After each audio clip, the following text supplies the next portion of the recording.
Magandang araw sa atin mga kalingap. Mga kalingap, may panibago po tayong update sa isang leche flan vendor na si Medeth. Pero bago po yan mga kalingap, kung bago pa lamang kayo sa channel ko baka naman po pwedeng pa-like and subscribe my channel para lagi po kayong updated sa aking videos. At kung pwede sana patapusin muna natin ang video na ito para alam natin ang nilalaman nito at huwag din po natin kalimutan mga kalingap na pakisuportahan ang ama ng kalingap na si Val Santos Matubang at Kalingap Rab Matubang pati na rin ang viewers na laging sumusuporta sa aking channel at reactioners maraming salamat po. Mga kalingap ginagawa ang lahat ni Medeth para lang matulungan ang kanyang magulang sa kanilang pang-araw-araw. Huminto rin muna ito ng pag-aaral dahil sa kakulangan ng financial. Kaya mga kalingap simula nung nakilala siya ng Team Kalingap o ni Kuya Rab ay nabago ang kanyang buhay.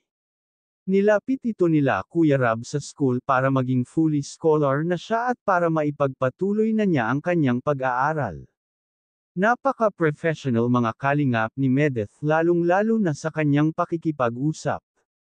Kaya mga kalingap tuloy na ito si Medeth sa kanyang pag-aaral at naimbitahan din ng buong Team Kalingap para ikutin ang school kung saan papasok si Medeth at napakalaking school pala ito.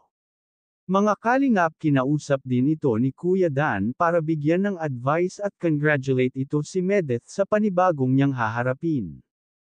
Ito na kaya mga kalingap ang panibagong love team na mabubuo. Bagay sila at pareho sila napaka-professional sa lahat ng galaw at hindi sila boring kausap pareho, kaya mga kalingap sobrang nagpapasalamat ito si Medeth kay Kuya Rab, kung hindi daw dahil sa kanila ay hindi niya mararating kung anong meron siya ngayon, kaya sabi ito ni Medeth ay sipag at tiyaga lang para matupad ang pangarap, kaya mga kalingap. Hanggang dito na lamang po mga kalingap ang update natin para kay Medeth. Maraming salamat po. Thank you for watching and God bless us all.